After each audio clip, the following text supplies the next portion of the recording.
has to tell you this, and I'm going to be the one to tell you that maybe it's possible that. Hey everyone, welcome back to another lesson. My name, if you're new, is Quincy Davis. Thank you so much for stopping by. Please consider subscribing because I put out a lot of lessons, usually geared towards drummers, but this lesson is for everybody, musicians, and anything that you do, this can be applied to. I got a little sticky last week, I admit, but many of you who watched it really appreciated what I had to say. And I felt like there was more to say, so here is kind of a continuation to last week's video. It's going to get a little sticky. And remember, whatever I say to you, I've already said 1,000 times to myself. Also, whatever I say to you is out of love and care and appreciation for what you do already. So if you're ready, let's go.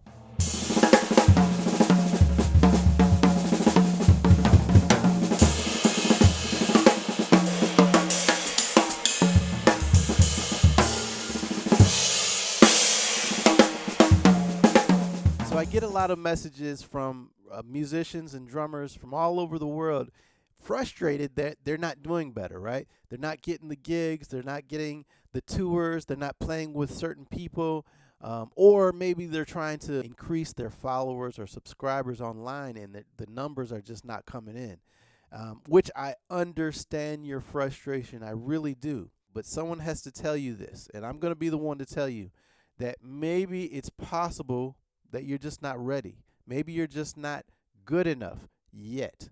It doesn't mean that you can't get there. It just means that you have a ways to go. I want to share with you this quote or paraphrase from a great speaker, book author, incredibly successful businessman, entrepreneur, Myron Golden. And you can find so many of his videos on YouTube. You should definitely check them out. But he says, some people are unwilling to take the time that is necessary to be good at a thing. So the way that applies to musicians and the way that manifests today, the way I see it, is that they're focused on the wrong things. They're focused on the end result, right?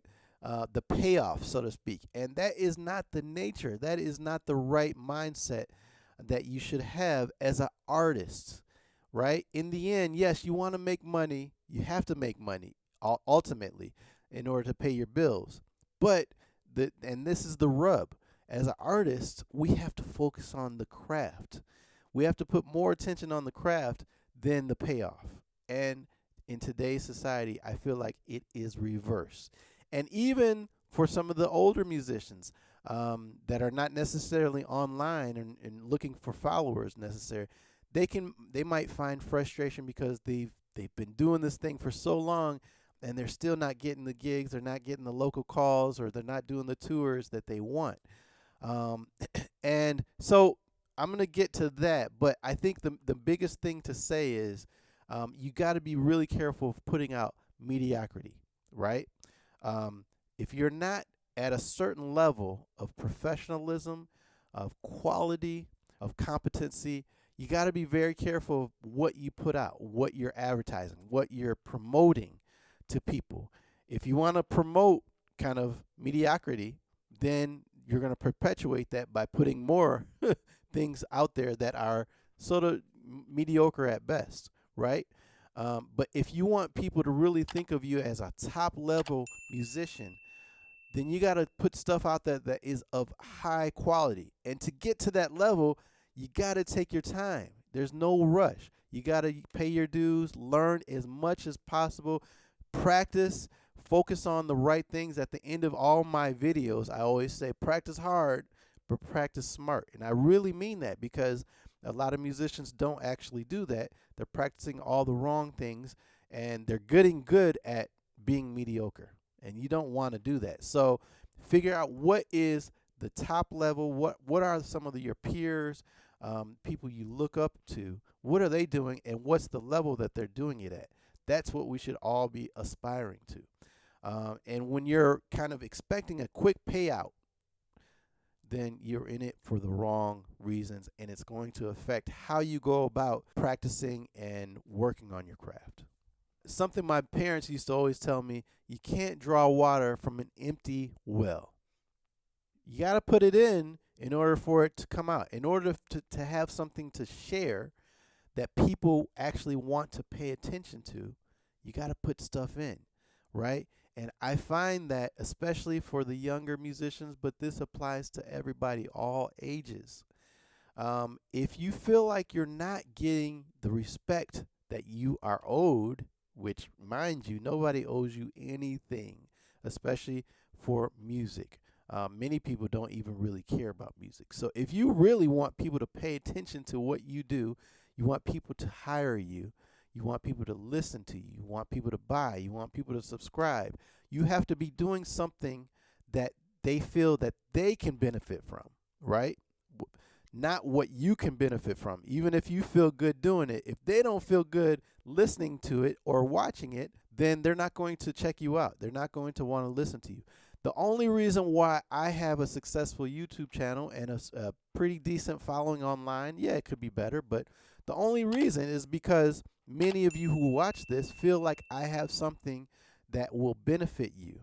And the only reason that you feel that is because I'm pretty good at what I do. I'm not the best. I am certainly not the best, but I'm pretty good at conveying certain concepts of the craft. So take that for what it is. That's what it is. That's what I can do. But if I was not good at that, you wouldn't be watching me, which I understand, because I wouldn't be watching me if I wasn't good at sharing and teaching or giving you something that you can learn from, right? So in order to do that, you got to put it in. You got to put in knowledge. You have to be constantly trying to learn and teach yourself, learn from others, studying the craft, not studying the art of making money through the craft, right? You have to be studying the craft itself, constantly trying to refine and reassess and increase the quality of what you do, the quality. Make sure that there is a level of quality and professionalism in everything that you do, and people are going to notice that. I promise you that. But this kind of is a piggyback to last week's lesson. You have to be honest with yourself. If you're not getting gigs, if you're not getting calls, if you're not getting people following you, blah, blah, blah, blah, there could be other factors, but the main factor is that person that you see in the mirror. What can that person be doing better? What can you be doing better?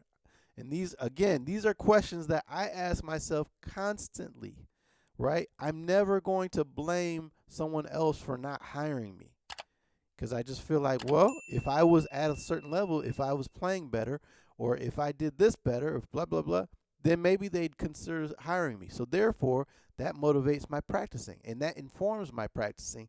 That gives me things to practice. But often, a lot of musicians they have excuses.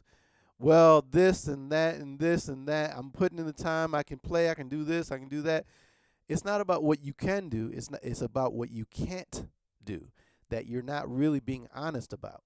There's a lot of things that you can't do that other folks are noticing, right? So what do we do in the practice room? We should be striving to make our list of deficiencies. There's always going to be deficiencies, but we want to make that list shorter and shorter and shorter with each practice session, ideally, right? That should be the goal. And if it's not, if you're just working on your strengths and what you're good at, then you're never going to improve and get better, and you're never going to get those calls and the attention, the followers, and maybe the payoff that you're looking for. So in the end, it's all about getting better and improving what you already can do pretty good. Many of you are very good, right? But maybe that extra 10% of improvement will and can make the difference. And you have to be willing to be humble and modest and honest with yourself to say, hey, these are things that I am not good at. Yes, I got these. I'm pretty good at these things. But I think these are the things that are holding me back. And if you're really honest with yourself, if you're doing that and you're striving for quality, not just proficiency. Everyone's proficient at a certain level, right? Maybe you're not even there. So it's easier to see your deficiencies when you're kind of starting out, or if you're at an intermediate level. But I know many of you have been playing for many years and you're frustrated because that payout is not coming? Well, it's because of that extra 10% or that extra 20%, or those specific deficiencies that you've ignored for all these years. That's what's holding you back. So go ahead and deal with them head on. Be honest with yourself. Get better. Don't just stay the same. You should be better today than you were yesterday. You should be better tomorrow than you were today. That's how it should work. And if you can't honestly say that, then you're not really working. You're not really that serious about getting better and improving. Okay? So, like I said, someone's got to tell you these things. And these are the best lessons sometimes that we can have. And hopefully this speaks to you. Again, whatever I say to you, I've already said 1,000 times to myself. So take this as love and care for you. And I always appreciate the fact that you entrust me with knowledge and information, with language, with technique, with approaches to playing the craft. But I also want to make sure I'm imparting some wisdom and some thought to make you think. I want to make you think as well. I don't want to just make you play. I want to make you think. If I can make you think and play, and be honest with yourself and improve, then I feel like I'm doing my job. So with that said, hopefully this helped you a little bit to think about what you're doing and think about ways that you can improve. Let me know in the comments down below if you got value out of this video. I always love hearing from you, and I do respond to pretty much everyone. So let me hear from you. And until the next time, as I always say, practice hard, but what? Practice smart. Take care. Bye-bye.